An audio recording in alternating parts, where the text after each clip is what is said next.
como que vocês estão? Espero que estejam bem, tá? Sou o professor André Salada, de Geografia do Mato Grosso. Estamos aí mais uma vez para mais um encontro. Hoje o nosso encontro com a Geografia do Mato Grosso vai ser com a vegetação. Pessoal, sem mais delongas, vamos para cima. Turma, talvez essa seja uma das aulas mais importantes, talvez uma das... Não, galera, vamos ser específico aqui para cima. Essa daqui vai ser a aula mais importante, principalmente da Geografia Física do Mato Grosso, pela capacidade que a vegetação tem de dialogar, tá bom, com as outras características, aspectos físicos do estado, como o próprio clima, né? O clima do Mato Grosso tem muito a ver com vegetação, vocês vão ver sobre isso, com a hidrografia e também do relevo, né? Na verdade, esses subsistemas, né, esses aspectos naturais, eles se interagem bastante, mas a vegetação é aquela que chama mais atenção, porque é aquele espaço visível, né, o visual, tá, que a gente percebe dos vegetais, tá? E que compõe, inclusive, os biomas, que são esses que a gente está vendo aí, o conjunto dos biomas do Brasil, os 6 biomas, tá bom? Então, haja visto, isso vai ser de muita relevância e você com certeza vai pegar muitas propriedades aí da geografia física e também da geografia econômico-ambiental, tá? Tem muito a ver com isso. Então bora lá, viu? Ó, esses são os biomas do Brasil e aí tá escrito Mato Grosso aqui porque a gente vai apontar os que compõem, que preenchem aqui o território do estado do Mato Grosso. Vejamos, dos 6 biomas nacionais, olha só que importante isso, tá?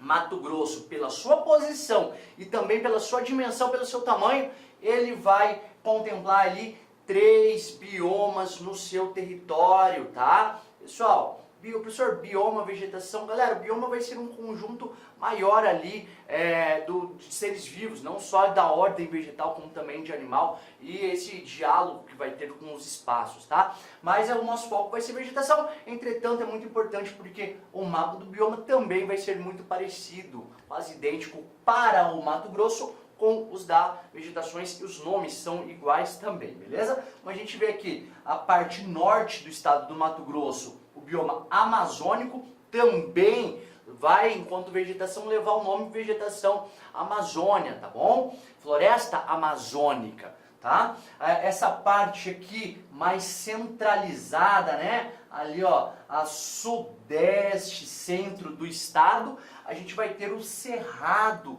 tá? Um grande bioma aí que compõe o Brasil, o segundo maior bioma do território nacional, né? Seguido pela floresta amazônica, pelo bioma da Amazônia. Olha só, também está no Mato Grosso, olha que importante isso.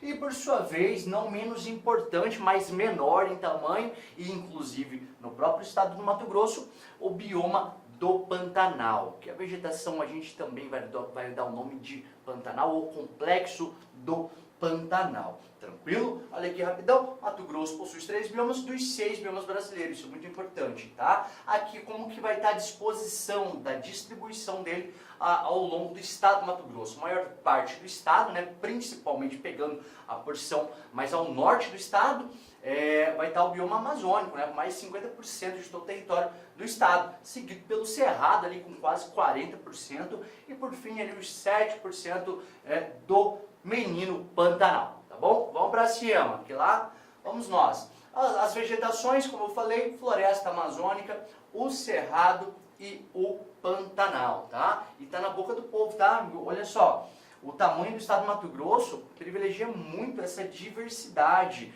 ambiental, tranquilo? Que a gente vai ter aspectos bem opostos ali da composição desses espaços. Exemplo, a floresta amazônica, porte arbóreo, grandes árvores, densa, né? Ali é quando a gente vê o Cerrado vai ter partes que são campo, o Pantanal parte alagada. Olha só que diversidade incrível que tem aí o estado do Mato Grosso. Claro, pelo tamanho dele, né? Um país Mato Grosso. Vamos lá. Clima e vegetação. É muito... O que é esse mapa do clima? Professor, não é a vegetação? Por que a gente está vendo o clima aqui? Pessoal, o clima ele é um fator determinante no aspecto vegetal, tá? Não só do Mato Grosso, como do Brasil, do mundo, tá bom? Porque a disposição ali de características climáticas, exemplo de umidade, calor, insolação, tá? Vai ajudar muito, vai influenciar muito no aspecto fisiográfico, na fisionomia aqui das paisagens vegetais, tá? Como vai se comportar essa paisagem? Exemplo, poxa, se a gente tem um clima aqui um clima equatorial ao norte do estado do Mato Grosso, que dispõe de muita água, que dispõe de muito calor, poxa, água e calor, galera, é sinônimo de vida, tá? Então você vai ter árvores muito grandes, muita quantidade de árvore, muito denso, folhas largas, né? Vai ter tudo isso, né? A umidade vai ser incrível e associado com calor, tá? Isso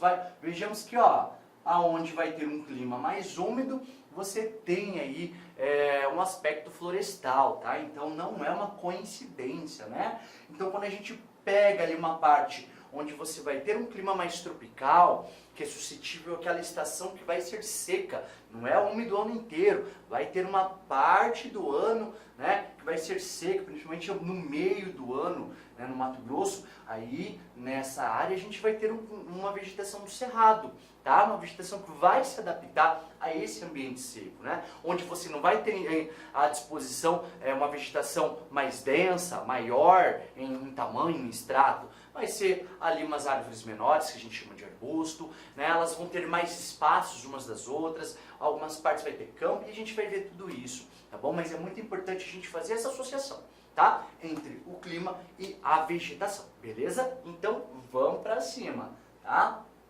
Começamos aí com a floresta amazônica. Gente, preste muita atenção, que tem muita coisa legal sobre a floresta amazônica, coisas importantes que caem bastante aí nas provas de concurso, tá? Olha só, formação arbórea. Formação arbórea que a gente fala é o porte vegetal. A gente vê aqui, ó, um adensamento de árvores, né? Aqui nessa parte da floresta, ou seja, árvores grandes muito perto uma da outra, né? Porte elevado, por isso a gente chama de formação arbórea. Isso a gente está falando do extrato. O extrato vai ser a composição de tamanho mesmo da vegetação, tá bom? Depois da formação arbórea em tamanho regredindo, a gente vai ter a formação arbustiva, que é menor, e a formação herbácea, tá? Esses são os três estratos básicos de qualquer composição vegetal, tá? E no caso da floresta amazônica, o destaque é para a formação arbórea, beleza? Não que não tenha ali portes inferiores, mas tem essa formação arbórea, tá? Ombrófila, tá? Ombrófila porque elas são largas, né? Com as copas largas, estão muito perto uma da outra, como se fosse ombro a ombro, olha só que legal.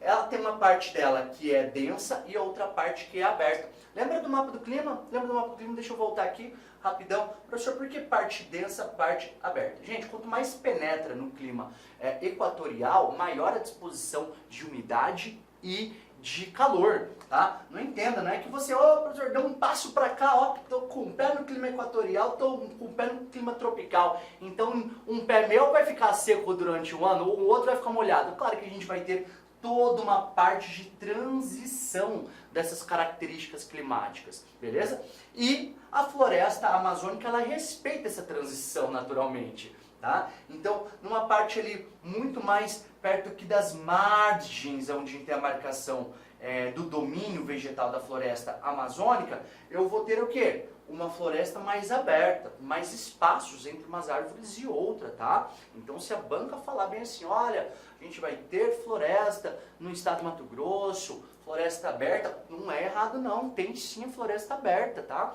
Que vai ser ali bem na faixa da transição entre a floresta e o cerrado. E quanto mais a gente penetra ao interior, mais adensamento vai ter. Simples assim, tá? Uma questão mesmo de lógica aqui da floresta. Ela é latifoliada. Pessoal, o que é latifoliada? Latifoliada são folhas largas, né? Folhada. Em vegetação a gente vai ver muito esse sufixo folha, folhada, tá? Que está associado às folhas. O porte vegetal é suas folhas.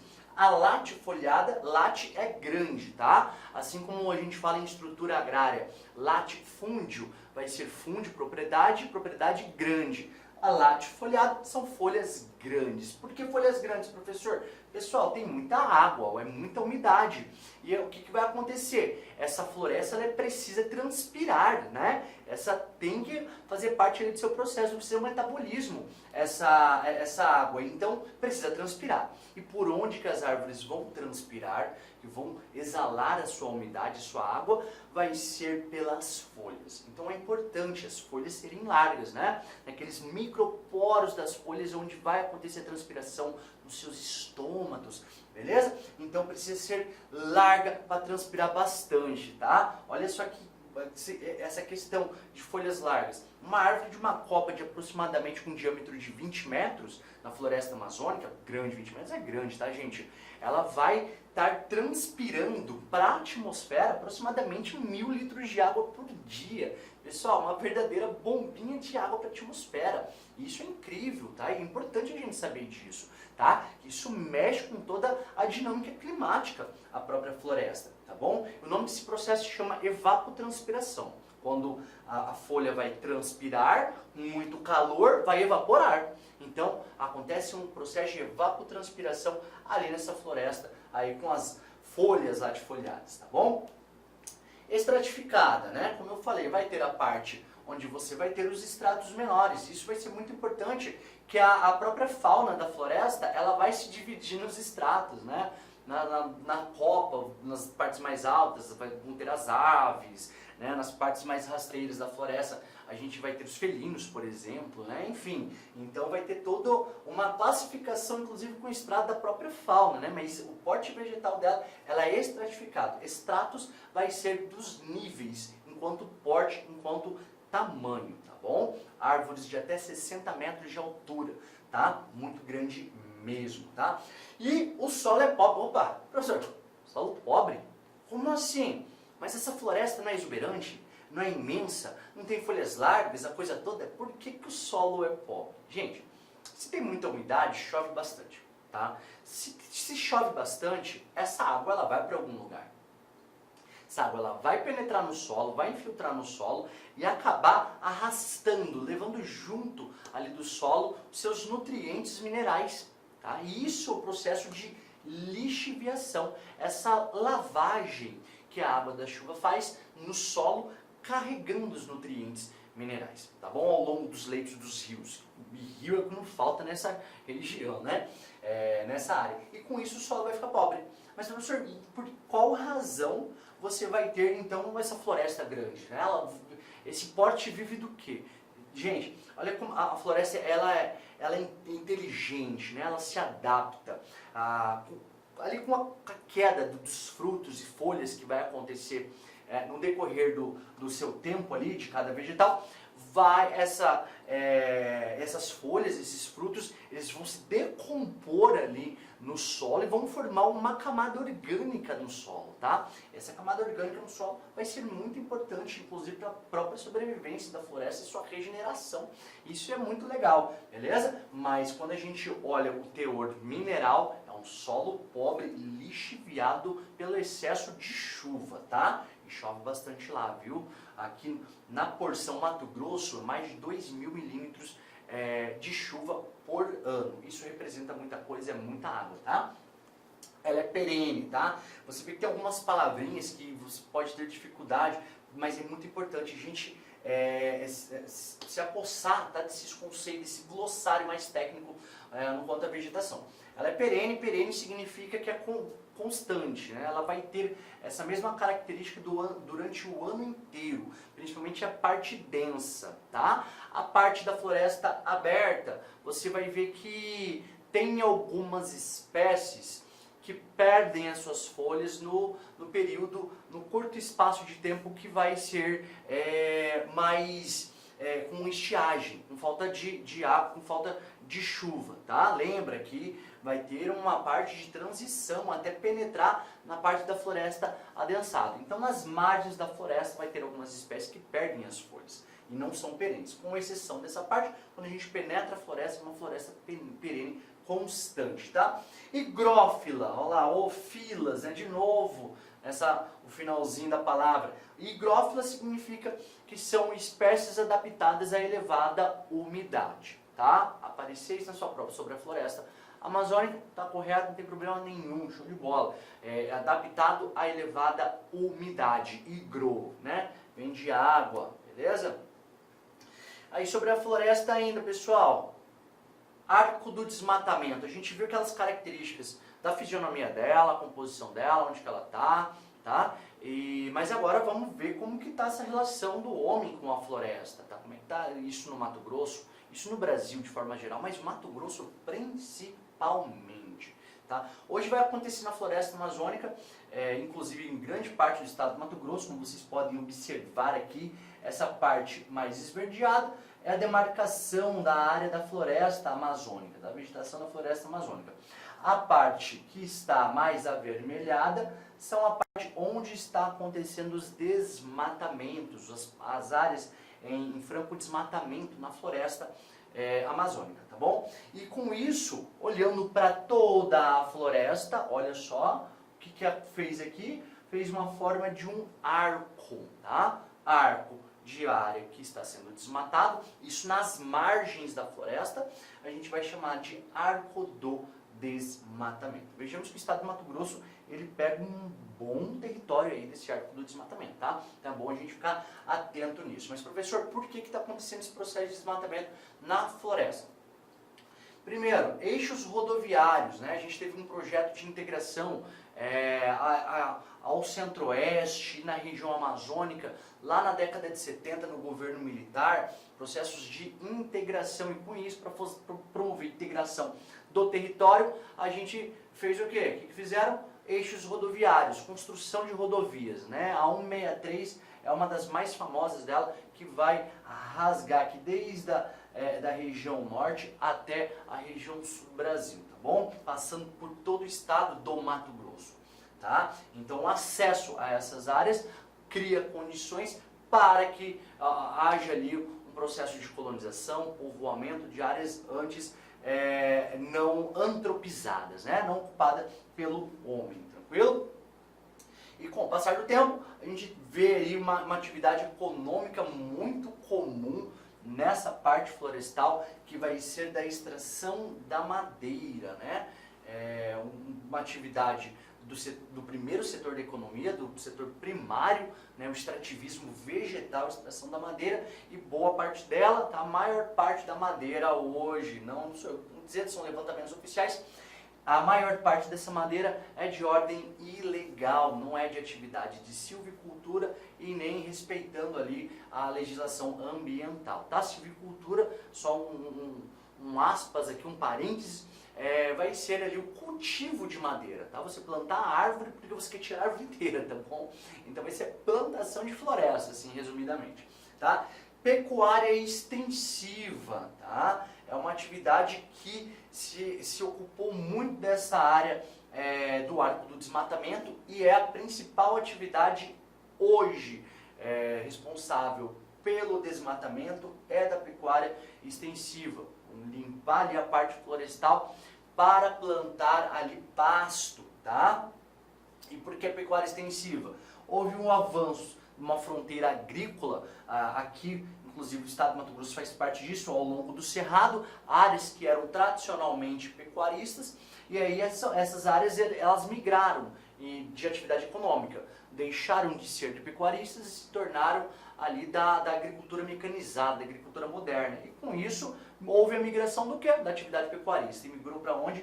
Aqui para as áreas das margens da floresta amazônica. Tem áreas ali que com planícies bem delongadas, né? Então são bem propícias para esse tipo de atividade. E com isso acaba potencializando o processo de desmatamento, tá? Pecuária extensiva, que é aquele que é o boi solto, tá? Na pecuária extensiva, oposto da intensiva, que é aquele boi de confinamento, tá? A agricultura mecanizada também está chegando aqui já chegou nessa área de transição, tá? Claro, a pecuária é a principal responsável hoje, entretanto, a agricultura mecanizada já chegou nas margens da floresta também e também é uma das responsáveis aí pelo seu desmatamento, beleza?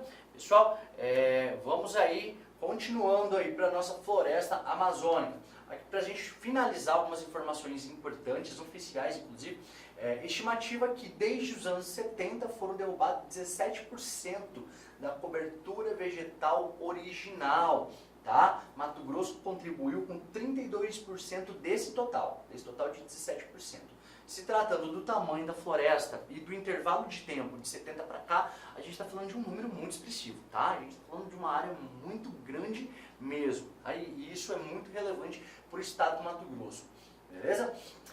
Professor, qual que é o risco disso? Vamos lá, gente, vamos pensar comigo, rapidão, um raciocínio bem óbvio, inclusive. Lembra do processo que o professor falou de evapotranspiração, que é a jogada de água, né, vapor da água, da floresta para a atmosfera? Então, se você diminui a floresta, você vai diminuir a capacidade de evapotranspiração dela. Naturalmente, tem menos árvores daquela copa lá que bombeia 1000 litros de água, diminuiu isso, é mais 1000, menos 1000, enfim, menos muita quantidade de água.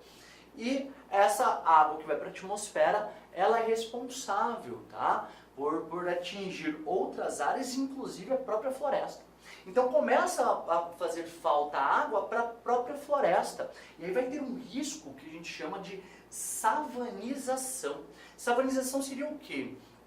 Savanização vem de savana, né? O processo de formação de savana. O que é savana? Savana nada mais é que o cerrado que a gente vai ver daqui a pouquinho, que vai ser uma vegetação espaçada, que você vai ter um porte vegetal, em vez de arbóreo, arbustivo, mais reduzido, com muitos espaços, tá? E isso por quê? Porque vai faltar água, né? Que a vegetação de savana é adaptada a 2 tipos climáticos, é adaptada no momento de seca. Está ficando mais seco na floresta, nada mais coerente a gente entender que pode transformar o porte, a característica vegetal ali desse espaço, tá bom? Isso é muito grave, é bom a gente ficar atento nisso daí, beleza? Vamos pra cima que agora a gente vai ver o cerrado. Tchau, floresta.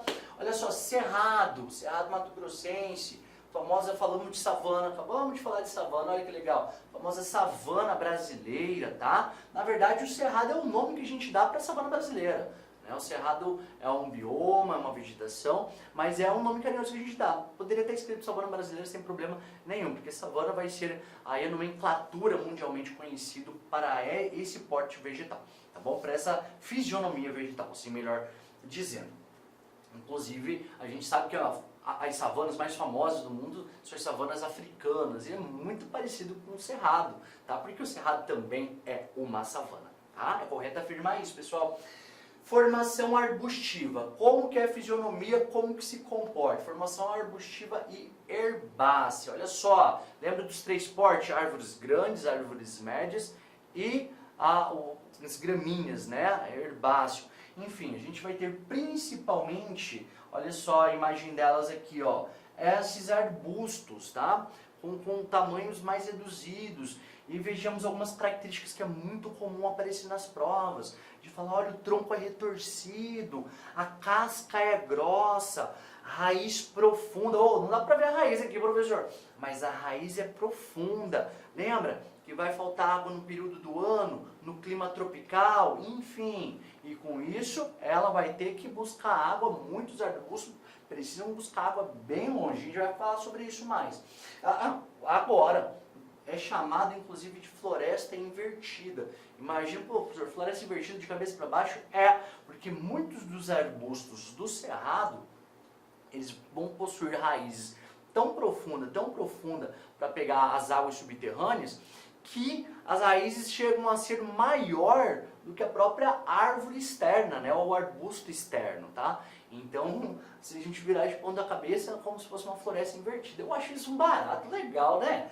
Olha só, vamos lá. Solo ácido e rico em alumínio. Isso daqui é um fator que limita muito do porte vegetal, tá bom? A acidez do solo, um solo rico em alumínio, inclusive para as atividades agropecuaristas, principalmente a agricultura moderna, que se aloja hoje no Cerrado, ele precisou lidar com essa situação, tá? Correção do solo, como o processo de calagem, tá, pessoal? É bem famoso no Mato Grosso essa atividade de calagem, de você adicionar cal no solo. Se o solo é ácido, o que a gente precisa para equilibrar o pH do solo? A gente vai precisar do básico, a gente vai precisar do alcalino. Daí por isso adiciona-se o cal. tá? Calagem para aí equilibrar ali, corrigir o solo, tá? Embrapa é muito famosa em desenvolver técnicas para adaptação de cultivos nesse solo ácido e rico em alumínio, tá? Vamos para cima. Ela é adaptada ao clima tropical típico, tá, pessoal? Muito importante isso. Por isso, o que vai acontecer com ela? As folhas elas vão cair.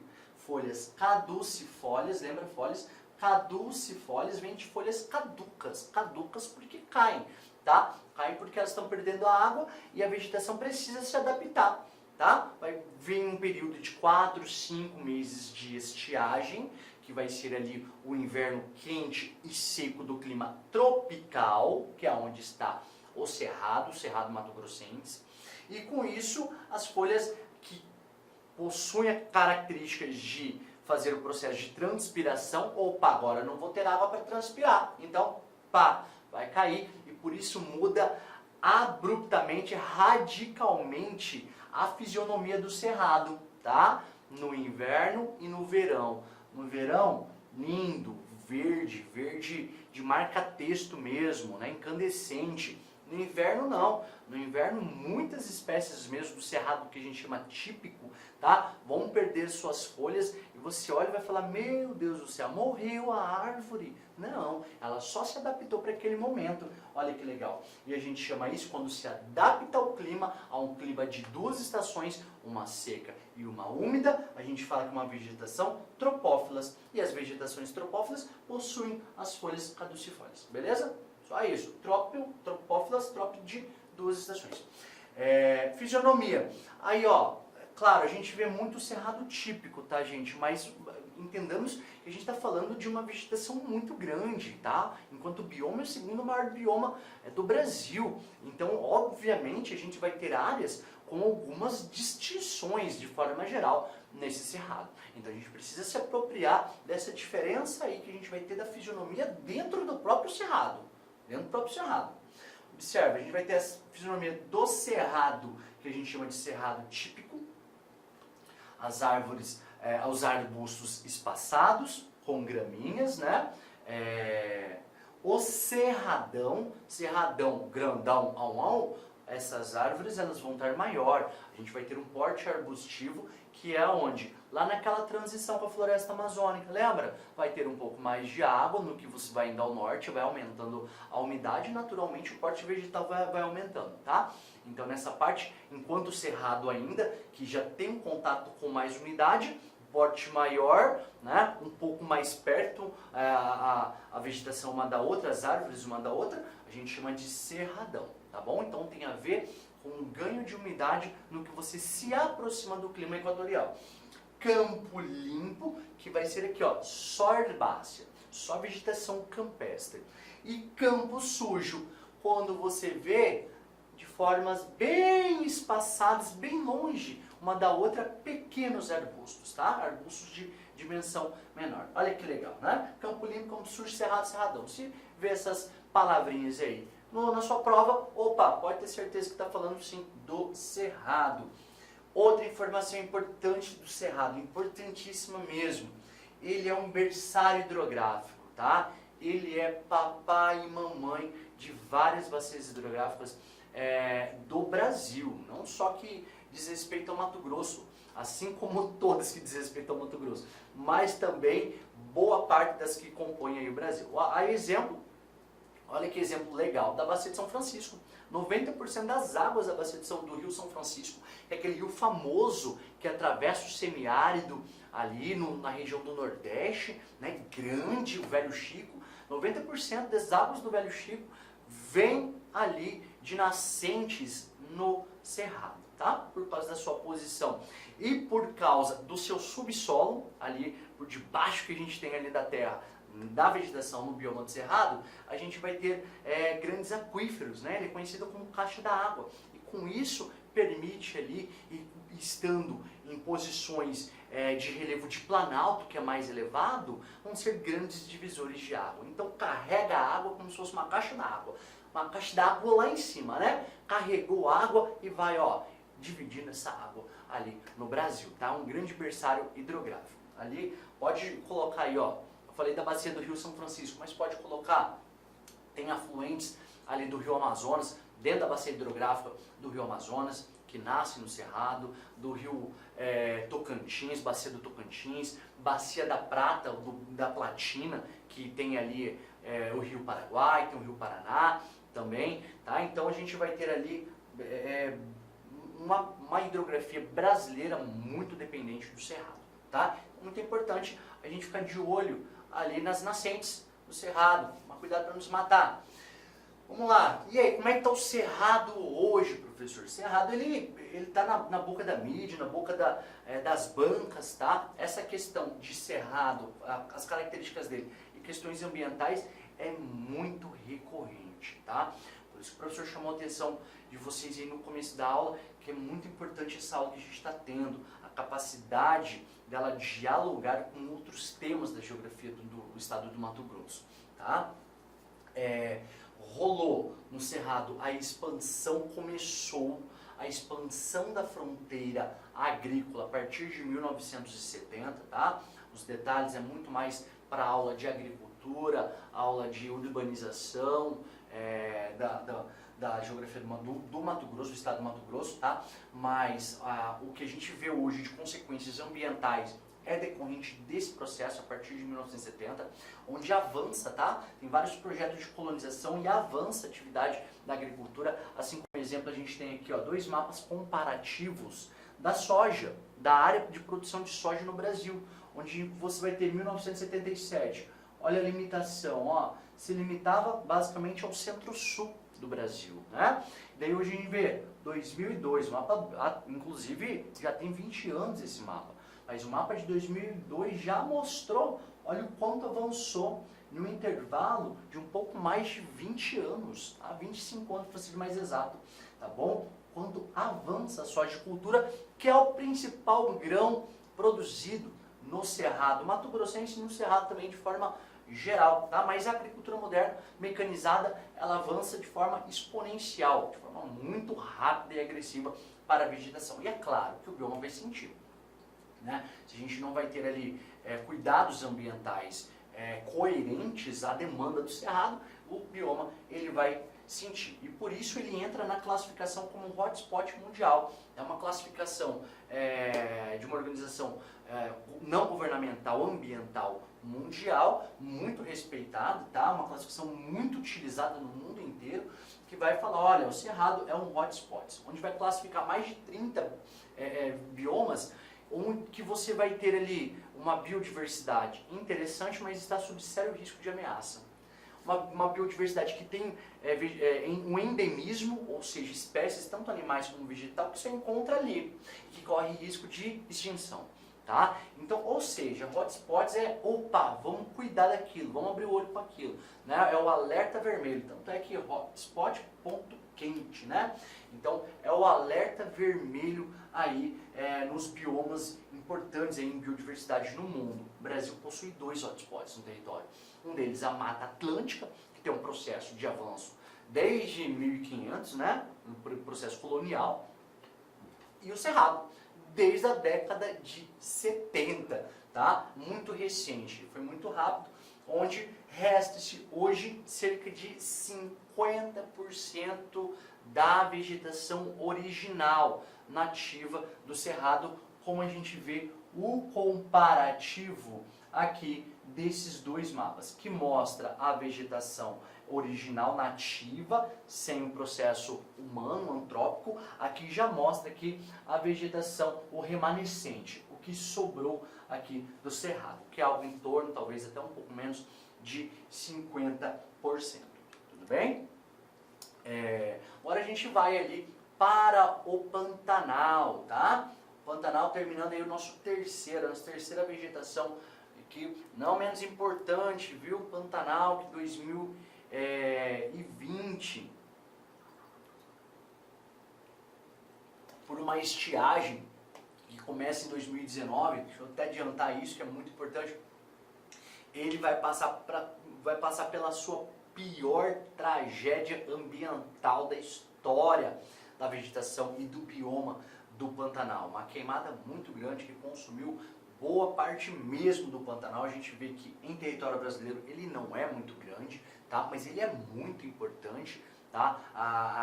A função dele dentro da ecologia é gigantesca, tá? Uma parte como se fosse um ponto de apoio de árvores, de aves, desculpa, que migram ao longo da América, por exemplo, tá? Enfim, só uma das características aí da importância, né, do Pantanal, e ele é muito imponente. É uma vegetação ali, um bioma extremamente imponente.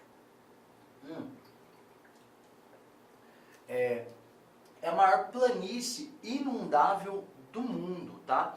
É muito importante. Alguns falam, planície alagada.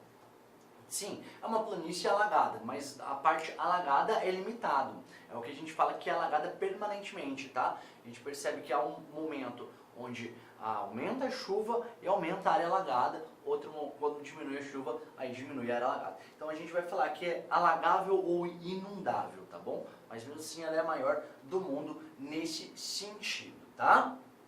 Ela é sedimentar. O que é isso, professor, sedimentar? Ela fica ali, aqui a gente está vendo bacia do Paraguai, tá? Bacia do Rio Paraguai, beleza? Que vai ser o rio principal que vai alimentar essa área alagável, essa área inundável. E esse rio, ele nasce de pontos mais elevados. Ali, por exemplo, no Planalto ali do Parecis, né? Planalto do Parecis, serras do Alto Paraguai, tá? E como ele nasce em uma elevação, ele vai provocando um processo de desgaste, de erosão, ao longo do seu caminho de uma área mais elevada. E com isso, ele vai levando esses sedimentos que são frutos, né, desse desgaste, como se fossem farelinhos de rochas e solo, e vai levando esses sedimentos para as partes mais baixas, né? E com isso vai achar uma parte bem rebaixada e vai planificando ela, preenchendo ela de sedimentos, beleza? Então por isso que a gente vai falar que é uma planície de origem sedimentar, pelo processo de sedimentação, tá bom? Por ser mais baixa, então teve ali um processo de atoalhamento de sedimentos. É caracterizado por períodos de cheias e de seca. Bom, cheias e de seca, tá? Cheias, quando chove.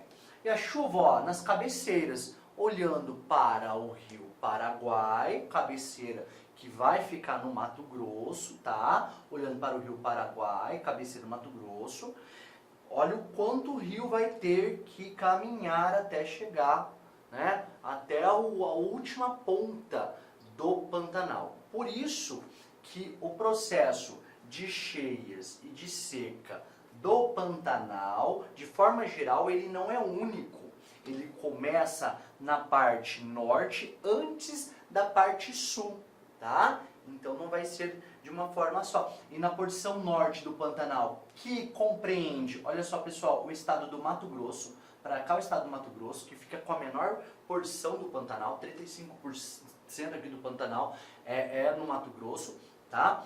Essa porção aqui norte, ela vai se encher primeiramente, tá? Porque as chuvas vão chegar ali nos meses de verão, tá? Então começa-se ali a encher a cabeceira em outubro, novembro, dezembro e lá por janeiro, fevereiro, que essa porção mais ao norte do Pantanal vive ali o seu momento de cheia, tá?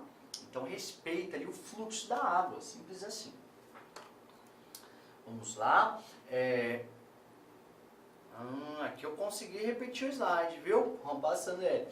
Principais impactos no Pantanal. Deixa eu ver se tem mais alguma coisa importante aqui, pessoal. Bacia. Não, aqui é só a imagem mesmo que eu diferenciei. Legal. Aqui é a fisionomia do Pantanal, tá? Olha que legal, que bonito que ele é. As baías, tá, pessoal? É importante. Outra parte, claro, as partes que ficam inundadas permanentemente vão ser as baías, tá? E aí a gente vai ter alguns pontos onde fica sedes de fazendas, por exemplo, pontos que eles têm que colocar as sedes em áreas que não vão inundar nunca, que vão chamar de cordilheiras, né? Cordilheira é o nome que a gente dá para a cadeia de montanhas, beleza? Mas ali para a realidade do Pantanal, que ele é bem plano e a elevação, a irregularidade dela é quase que inexistente, então o que você acha de parte mais elevada, né? Vai ser uma montanha para essa galera, por isso que é chamado de cordilheiras, tá bom? Vamos lá. Ó, sobre Opa, passei errando aqui. Pronto, agora foi. Sobre os principais impactos do bioma, da vegetação do Pantanal, tá? Ele é sensível, tá? Ele é muito sensível porque ele depende muito de outros biomas, de biomas vizinhos, principalmente do Cerrado, tá? Olha só, quando a gente olha a foto vamos ver, essa foto é bem melhor. A gente vê a bacia do rio, a bacia do Alto Paraguai, tá, galera? Que é o alto curso do rio Paraguai, por isso que chama Alto Paraguai. O alto curso vai ser onde ele nasce, que é a parte mais alta dele, porque o rio nasce nas partes mais elevadas e aí ele vai descendo, drenando, né? Então, ó, aqui é o Pantanal e ó, as nascentes vão ficar onde? Fora do Pantanal, ou seja, as águas que alimentam o bioma, a vegetação do Pantanal, elas são externas. Então o Pantanal ele é muito suscetível e vulnerável, tá? Por isso. Outra questão, inclusive, se acontece um desmatamento, acontecendo um desmatamento no Cerrado, significa perca de capacidade para as nascentes, né, florir a água, né? O afloramento de água vai ficar comprometido. Beleza? Então isso daí é um ponto muito importante. É preciso cuidar das nascentes que não ficam no Pantanal para você cuidar do Pantanal, tá? Dentro do Pantanal, então, ou seja, você vê que a pressão no Pantanal é mais externa do que interna. Interna a gente tem a pecuária empresarial.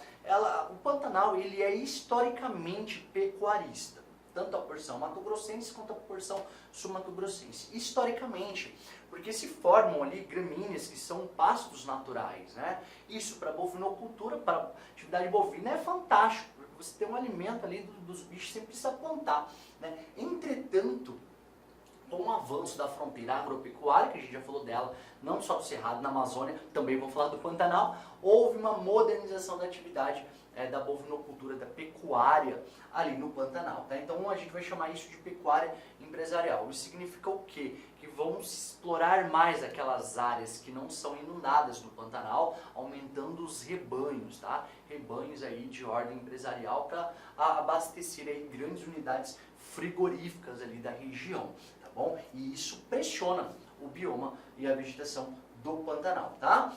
Desmatamento do Cerrado, o professor já associou a questão ali das nascentes, até mesmo a poluição das águas, processo de urbanização perto das nascentes, enfim, até mesmo contaminação por insumos químicos advindo da agricultura moderna, tá? Como os agrotóxicos, tá bom? Isso daí tudo coloca em xeque o Pantanal.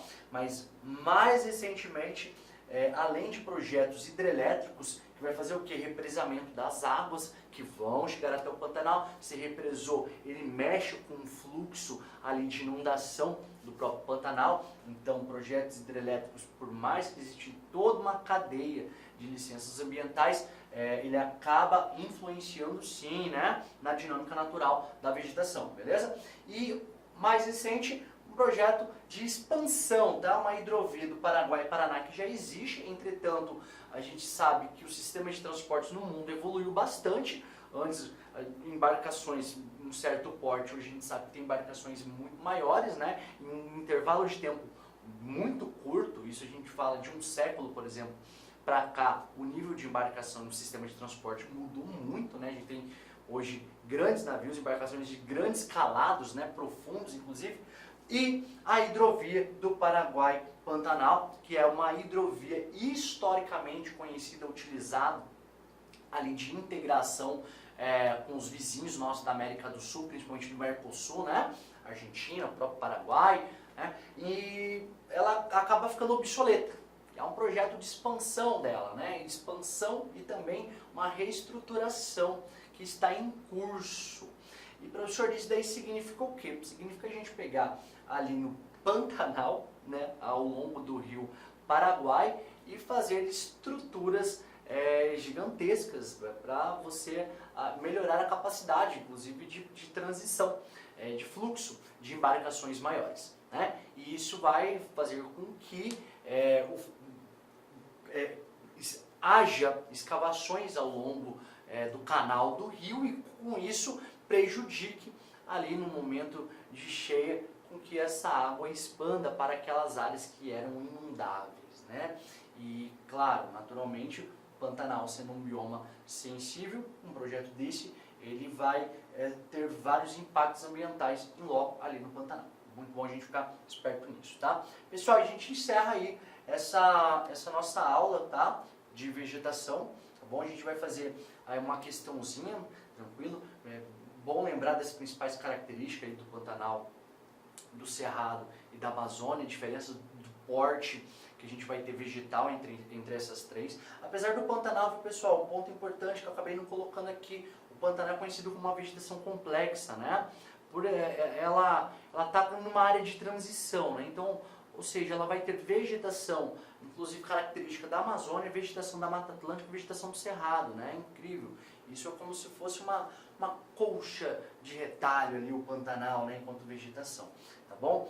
Então a gente vai lembrar dessas características dela e vai lembrar que os processos de impacto delas, né? Tanto a floresta amazônica, quanto o Cerrado, quanto o Pantanal, são processos bem parecidos, né? O ano da década de 70 sempre aparece, então lembre disso na sua prova, tanto para esses três portes vegetais, né? Atividade agropecuarista, sempre dando a linha, né, nas principais transformações nesses espaços do Mato Grosso e que diz respeito a essas três vegetações, inclusive a própria hidrovia Paraguai-Paraná. Adivinha para que é o projeto dela? Para expandir, para escoamento ali de grãos, tá? Então, diz respeito ali, é a consequência dessa estrutura econômica que está posta aí no território mato-grossense, tá bom?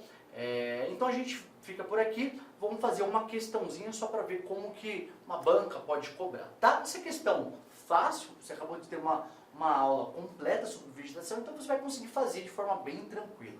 A formação vegetal denominada cerrado, fala de cerrado, apresenta as seguintes características. Característica do cerrado, então está querendo a fisionomia dela.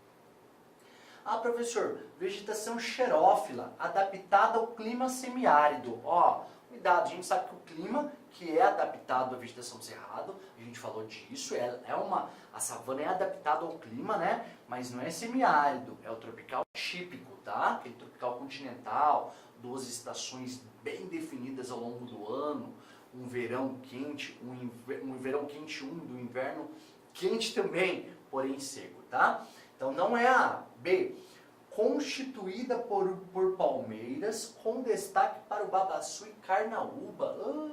Ó, isso daqui é uma característica, uma vegetação que fica lá na transição da floresta amazônica, lá no Nordeste, com o semiárido, tá? Com a caatinga, que vai ser a mata dos cocais, é bem longe do estado do Mato Grosso. Então não vai ser essa, a gente não viu nada sobre isso nas nossas informações da aula. Formações rasteiras ou herbáceas adaptadas ao clima subtropical. Formação rasteira, show de bola. Herbácea, show de bola. Mas ao clima subtropical? Não, é o tropical. Olha só, querendo pegar nós o lance do clima. E a D, sobrou a D, que naturalmente vai ser o gabarito, né? Vegetação caducifólia, opa, caduca. E caduca porque, olha, ele quis trazer para nós aqui o clima, tá? Adaptado ao clima tropical típico. Show de bola, ficamos com a alternativa D, facílimo, e vai ser com essa facilidade que você vai fazer a sua prova aí, a Geografia do Mato Grosso, tá bom? Ficamos por aqui, um forte abraço e até a nossa próxima aula, o nosso próximo encontro. Tchau!